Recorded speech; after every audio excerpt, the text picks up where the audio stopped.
Hi అండి. Secret husband part 7. Rahul తనను అనుమానిస్తున్నాడని ముందుగానే గ్రహించిన కావ్య తెలివిగా తప్పించుకుంది. ఈ ప్రమాదంలో పల్లవి పాత్ర ఏమీ లేదు అని, ఇది కేవలం అనుకోకుండా జరిగిన సంఘటన అని ఆమె చెప్పడం వలన రాహుల్కి ఆమె మీద మంచి అభిప్రాయం కలిగింది.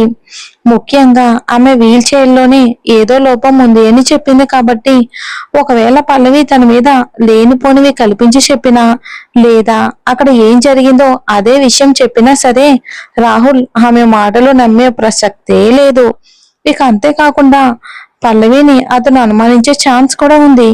ఒక రకంగా చూసుకుంటే ఒకే దెబ్బకు 2 పెట్టెలు కొట్టగలిగింది కావ్య. అయినప్పటికీ కూడా ఆమె మనసు సంతోషంగా లేదు. ముఖ్యంగా ఆమెకు ఒక విషయం బాగా తెలుసు. ఇంతకు ముందు ఉన్నట్టుగా రాహుల్ ఇప్పుడు తనతో ప్రవర్తించడం లేదు. గతంలో ఎప్పుడూ కూడా అతను మరొకరి కోసం తనని అనుమానించలేదు.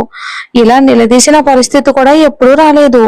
కానీ ప్రస్తుతం మాత్రం అతను తనను ప్రశ్నిస్తూ ఉండటమే కాకుండా పల్లవి కారణంగా తనని అనుమానిస్తూ కూడా ఉన్నాడు.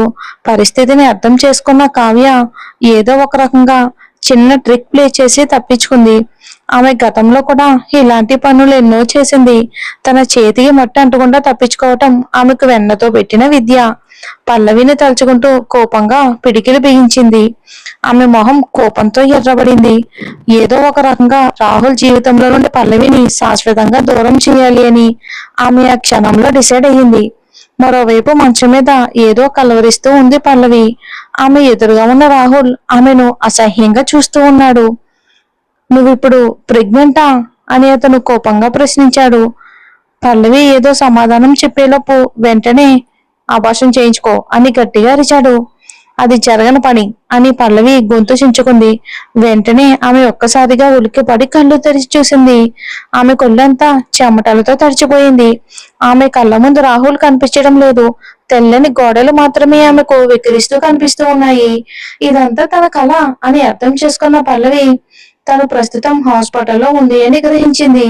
అది ఆమెకు చాలా పెద్ద రిలీఫ్ గా అనిపించడంతో దీర్ఘంగా ఊపిరి పీల్చుకుంది. అంతలో గది తలుపులు వేగంగా తెరుచుకున్నాయి. ఒక అందమైన 6 అడుగుల అందగాడు లోపలికి వచ్చాడు. అతనికి అందంతో పాటు ఉందాతనం కూడా నిండుగా ఉంది. అతన్ని చూడగానే పల్లవి చాలా షాక్ అయిపోయింది. అతను అక్కడికి వస్తాడని ఆమె అస్సలు ఎక్స్పెక్ట్ చేయలేదు.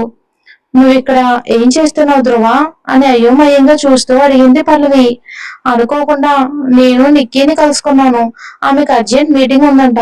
కానీ నేను ఇక్కడ ఒంటరిగా వదిలిపెట్టి వెళ్ళిపోతూ ఉంది. అందుకని నిన్ను చూసుకోమని నన్ను రిక్వెస్ట్ చేసింది అని వివరించి చెప్పాడు ధ్రువ.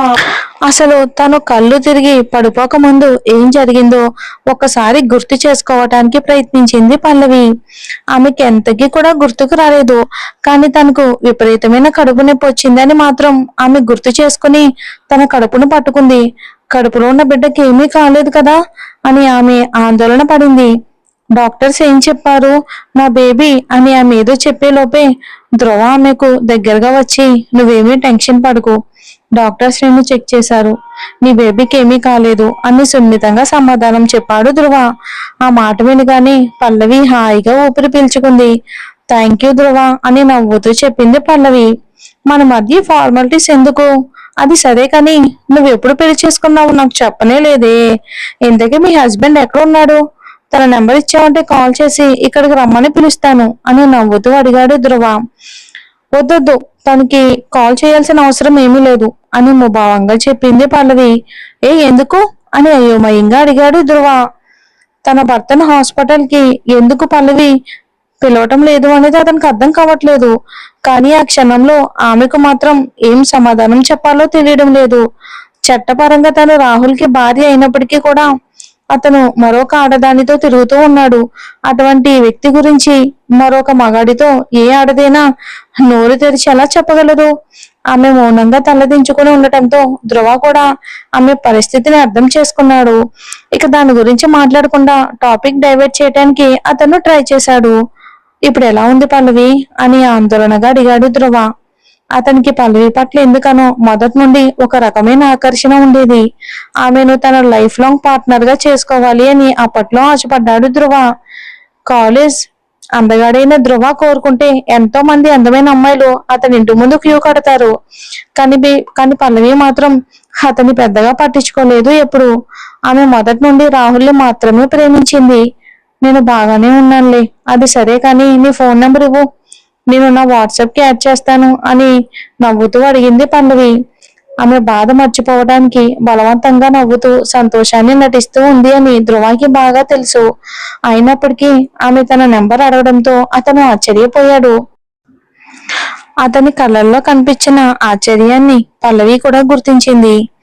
నువ్వు ఎక్కువగా షాక్ అవ్వకు, నువ్వు అప్పట్లో నా ఎగ్జామినేషన్ ఫీజు కట్టావు కదా, ఇంతవరకు నీకు ఆ అమౌంట్ ఇవ్వలేదు, కాబట్టి ఎప్పుడైనా నా దగ్గర డబ్బులు ఉన్నప్పుడు నేను నిన్ను కాంటాక్ట్ అవుతాను అని చెప్పింది పల్లవి.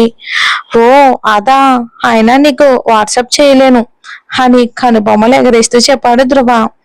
ఏ ఎందుకు, ఏమైంది అని అయోమయంగా అడిగింది పల్లవి. ధ్రువ వెంటనే తన ఫోన్ తీసి కాంటాక్ట్ లిస్ట్ ఓపెన్ చేశాడు.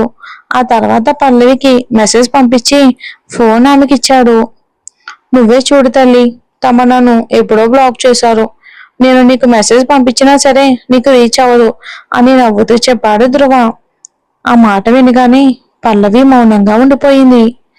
ఆ నెంబర్ను ఆమె కాసేపు చూస్తూ ఉండిపోయింది. కొన్ని సంవత్సరాల క్రితం న్యూ ఇయర్ రోజున ఇదే నెంబర్ నుండి ఆమెకు న్యూ ఇయర్ గ్రీటింగ్స్ వచ్చాయి. అవతల వ్యక్తి ఎవరో ఏంటో తెలియకుండా పల్లవి చాటింగ్ చేయలేదు కాబట్టి వాళ్ళని వివరాలు అడుగుతూ మెసేజ్ పెట్టింది. అవతల నుండి తాను ధ్రువ వర్మాన్ని రిప్లై రాగానే పల్లవి ఒక క్షణం ఆశ్చర్యపోయింది. ఈ మధ్య కాలంలో ఎన్నో ఇంటర్నెట్ ఫ్రాడ్లు జరుగుతూ ఉన్నాయి. ఎవరో స్కామర్ కావాలని ధ్రువ వర్మ పేరుతో తనకి మెసేజ్ చేస్తూ ఉన్నాడేమోనని ఆమె భయపడింది. అంతేకాకుండా విదేశాలకు వెళ్ళిపోయిన ధ్రువ తన కోసం ఆలోచిస్తాడని, తనకి మెసేజ్ చేస్తాడని ఆమె అసలు ఎక్స్పెక్ట్ చేయలేదు. అందుకని మరొక ఆలోచన లేకుండా ఆ నెంబర్ బ్లాక్ చేసేసింది పల్లవి. అయితే ఆ సమయంలో ఆమెకు తెలియని విషయం ఏంటంటే ధ్రువ స్వయంగా తనే ఆమెకు మెసేజ్ చేశాడు. ఇదంతా అతనికి ఎక్స్ప్లెనేషన్ చేయలేదు కాబట్టి పల్లవి మౌనంగానే ఉండిపోయింది. ఆ సమయంలో అక్కడ పరిస్థితి కూడా ఆమెకి ఇబ్బందికరంగా అనిపించింది. సారీ ధ్రువ, ఇది నీ నెంబర్ అని అనుకోలేదు, ఎవరో స్కామర్ నాతో ఏదో ఫ్రాడ్ చేస్తున్నాడేమోనని అనుకున్నాను, అందుకని బ్లాక్ చేశాను, ఇప్పుడే బ్లాక్ లిస్ట్ లో నుండి తీస్తాను అని చెప్పింది పల్లవి. ఆమె తన ఫోన్ తీసి ఓపెన్ చేయడానికి ట్రై చేస్తూ ఉండగా బ్యాటరీ డెడ్ అయిపోయింది. దాంతో ఆమె మరింత సిగ్గుతో చచ్చిపోయింది. సరే, తర్వాత ఎప్పుడైనా నన్ను అన్బ్లాక్ చెయ్యి అని నవ్వుతూ చెప్పాడు ధ్రువ. కాసేపు రెస్ట్ తీసుకో పల్లవి, తొందరలో నిగితా ఇక్కడికి వస్తుందిలే అని అతను హాయిగా నవ్వుతూ ధైర్యం చెప్తూ ఉంటే పల్లవికి కాలేజ్ డేస్ గుర్తుకొచ్చాయి. ఆ రోజులు ఎంత హాయిగా ఉండేవో ఆమె గుర్తు చేసుకుంది. అంతలో ధ్రువ అక్కడి నుండి వెళ్ళిపోతూ ఉండగా అతన్ని పిలిచింది పల్లవి. ఏంటి పల్లవి, ఏమైనా కావాలా అని హుందాగా ప్రశ్నించాడు ధ్రువ. నేను ప్రెగ్నెంట్ అనే విషయం నువ్వు సీక్రెట్ గా ఉంచవా? ఈ విషయం గనుక నిఖితకు తెలిస్తే తను డైరెక్ట్ గా మా హస్బెండ్ దగ్గరికి వెళ్ళి అతన్ని నిలదీస్తుంది. అప్పుడు సిచ్యువేషన్ మరింత దారుణంగా మారిపోతుంది అని చెప్పింది పల్లవి. రాహుల్ చేతిలో మరిన్ని అవమానాలకు గురి అవటం ఆమెకి ఏమాత్రం ఇష్టం లేదు. ఆమెను ఎలాంటి ప్రశ్నలు వేసి విసిగించకుండా ధ్రువ ఆమె చెప్పిన దానికి ఒకే అన్నాడు. అతను వెళ్తూ వెళ్తూ పల్లవిని చూస్తూ వెళ్ళాడు. పల్లవి మొహంలో కనిపిస్తూ ఉన్న ఆందోళన అతన్ని గుండెల్లో పిండేసింది. ఒకప్పుడు ఎంతో ఉత్సాహంగా నవ్వుతూ తూలుతూ ఉండే పల్లవి ఈ విధంగా మారిపోయిందని అతను అస్సలు ఊహించలేదు. ఆ తర్వాత అతను అక్కడి నుండి పూర్తిగా వెళ్ళిపోయాడు బాధతో. తన మంచం మీద ఉన్న అల్ట్రాసౌండ్ రిజల్ట్ ఓపెన్ చేసి చూసింది పల్లవి. అక్కడ బ్లాక్ అండ్ వైట్ లో కనిపిస్తూ ఉన్న బేబీ ఇమేజ్ చూడగానే ఆమెకు చాలా ఆనందంగా అనిపించింది. ఎక్కడ తనకు అభాషణ అయిపోయిందేమోనని చాలా టెన్షన్ పడింది పల్లవి. ఒక రకంగా అభాషణ చేయించుకోవటం మంచిదని కూడా ఆమె భావించింది. ఇలాంటి పరిస్థితుల్లో పిల్లల్ని కనడం కరెక్ట్ కాదు అని ఆమె అనుకుంటూ ఉంది. కానీ ఎప్పుడైతే ఆమెకు పొత్తి కడుపులో విపరీతమైన నొప్పి కలిగిందో ఆ క్షణంలో మాత్రం తన బిడ్డను ఎలాగైనా కాపాడమని ఆ దేవుణ్ణి మొక్కుకుంది పల్లవి. తన బిడ్డ బతికి ఉండడం తప్పించి ఇంకేమీ తనకు అక్కర్లేదు అని ఆమె ప్రార్థించింది దేవుణ్ణి. అభం శుభం తెలియని తన బిడ్డ పెద్దవాళ్ల కుట్రల మధ్య నలిగిపోవటం ఆమెకి ఇష్టం లేదు. తన బిడ్డను ఎలాగైనా కాపాడుకోవాలి అని ఆమె డిసైడ్ అయ్యింది. అదృష్టవశాస్తు తన కడుపులో ఉన్నది గట్టి పిండం. అందుకని ఎన్ని అడ్డంకులు ఎదురైనా సరే ఎదిరించి పోరాడడానికి బిడ్డ కూడా సిద్ధమైనట్టు అనిపించింది. ఈ ప్రపంచంలోకి ఆ చిన్న పసిపాపను రానివ్వకుండా ఏ శక్తి కూడా అడ్డుకోలేదు అని భావించింది పల్లవి. తన బిడ్డను ఒంటరిగా ఎలా పెంచాలని కూడా ఆమె ఆలోచన మొదలుపెట్టింది. అక్కడ నుండి ధ్రువ వెళ్ళిపోయిన వెంటనే కాసేపటికి నిగిత హాస్పిటల్కి వచ్చేసింది. స్పృహలోకి వచ్చిన పల్లవిని చూసి ఆమె చాలా రిలాక్స్ అయ్యింది. పల్లవికి చిన్న చిన్న గాయాలు తప్పించి ఇంకేమీ కాలేదు. దాంతో ఆమె ఇంటికి వెళ్ళిపోవచ్చని డాక్టర్ చెప్పారు. అసలు ఏం జరుగుతుందో నిగితకు కూడా ఏమో అర్థం కాలేదు. ఆమె నోటికి వచ్చిన అడ్డమైన బూతులన్నీ రాహుల్ని తిడుతూ ఉంది నిగిత. ఇంత అందమైన భార్యను పెట్టుకుని మరొకరితో వెళ్ళిపోయిన రాహుల్ని ఎవరైనా సరే ఖచ్చితంగా తిట్టుకుంటారు. ఇలాంటి పరిస్థితిలో కూడా హాస్పిటల్కి రాని ఎలాంటి మొగుడు ఉన్నా ఒకటే, లేకపోయినా ఒకటే అని కూడా దెప్పి పొడిచింది నిగిత. ఇక ఆమె సహాయంతో తన అపార్ట్మెంట్ కి అయితే వెళ్ళింది పల్లవి. ఫ్లాట్ కి చేరుకున్న తర్వాత పక్కనే ఉన్న రెస్టారెంట్ నుండి చికెన్ సూప్ ఆర్డర్ పెట్టుకుంది. ఆ రోజు మొత్తం ఫ్లాట్ చీకటిగానే ఉంది. కానీ తన ఫ్లాట్ లో ఎవరో ఉన్నట్టుగా ఆమె కనిపించింది. కొన్ని రోజుల క్రితమే తమ పక్కింట్లో దోపిడీ జరిగింది అని విన్నప్పటి నుండి పల్లవికి టెన్షన్ పెరిగిపోయింది.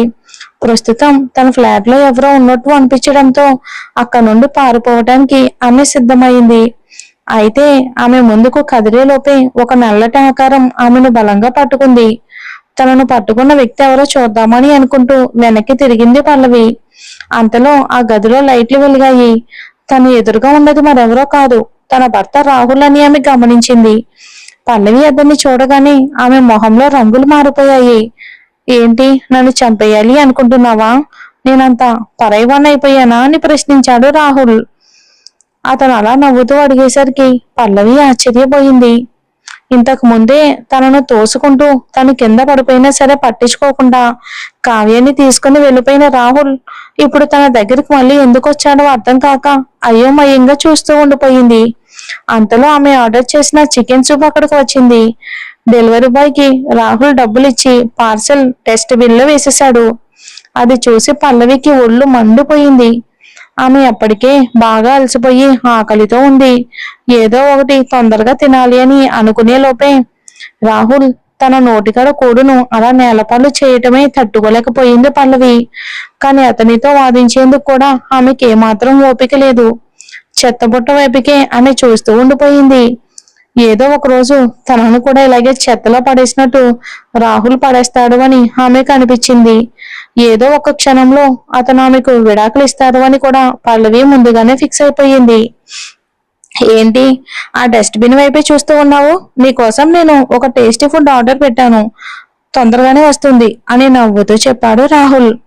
నేనే ఇప్పటికీ చాలా అలసిపోయాను, నన్ను ఒంటరిగా వదిలేయండి, మీరు ఇక్కడ నుండి వెళ్ళిపోండి అని అతనితో సీరియస్ గా చెప్పి తన బెడ్రూమ్ లోకి నడిచింది పల్లవి. పల్లవి ముందుకు అడిగేసే లోపే ఆమె నడుము మీద చెయ్యి వేసి తన వైపుకు లాక్కున్నాడు రాహుల్. ఆమె అతన్ని చేతుల్లోకి వచ్చి పడింది ఒక్కసారిగా. నేను నిన్ను అలా తోయకూడదు పల్లవి, నిజమే, కానీ కావ్యను ఆ పరిస్థితిలో చూసేసరికి టెన్షన్ వచ్చింది. కానీ ఏం చేశానో కూడా నాకే అర్థం కావట్లేదు ఆ టైంలో అని మెల్లగా చెప్పాడు రాహుల్. అతని అందమైన ముఖాన్ని చూస్తూ ఉంటే కనురెప్ప వేయటం కూడా మర్చిపోయింది పల్లవి. ఒక క్షణం పాటు అతని మాయలో మళ్ళీ పడిపోయింది. కానీ అంతలోనే ఆమెకు వాస్తవం అర్థమయ్యింది. అయితే రాహుల్ ప్రస్తుతం తనతో అంత ప్రేమగా మాట్లాడుతున్నప్పటికీ అతను కేవలం కావ్యకు మాత్రమే సొంతం అనే విషయం పల్లవికి బాగా తెలుసు. అతను ఆమెకు దగ్గరగా నిలబడటం వల్ల అతని నుండి వస్తున్న పర్ఫ్యూమ్ స్మెల్ కూడా ఆమె తెలుసుకోగలుగుతూ ఉంది. అది కావ్య ఉపయోగించే సెంటు. దాని వాసన పీల్చిగాని పల్లవికి తన స్థానం ఏంటో అర్థమయ్యింది. రాహుల్ని కావ్య గట్టిగా హత్తుకోవటం వలన మాత్రమే అతని బట్టలకు ఆమె పర్ఫ్యూమ్ అంటుకుంది అనే విషయం గ్రహించిన పల్లవి వెంటనే అతనికి దూరంగా జరిగింది. అదే సమయంలో ఆమె ఎందుకనో కడుపు తిప్పినట్టుగా అనిపించింది. వెంటనే అతన్ని తోసుకుంటూ బాత్రూమ్ వైపుకు పరుగులు తీసింది పల్లవి.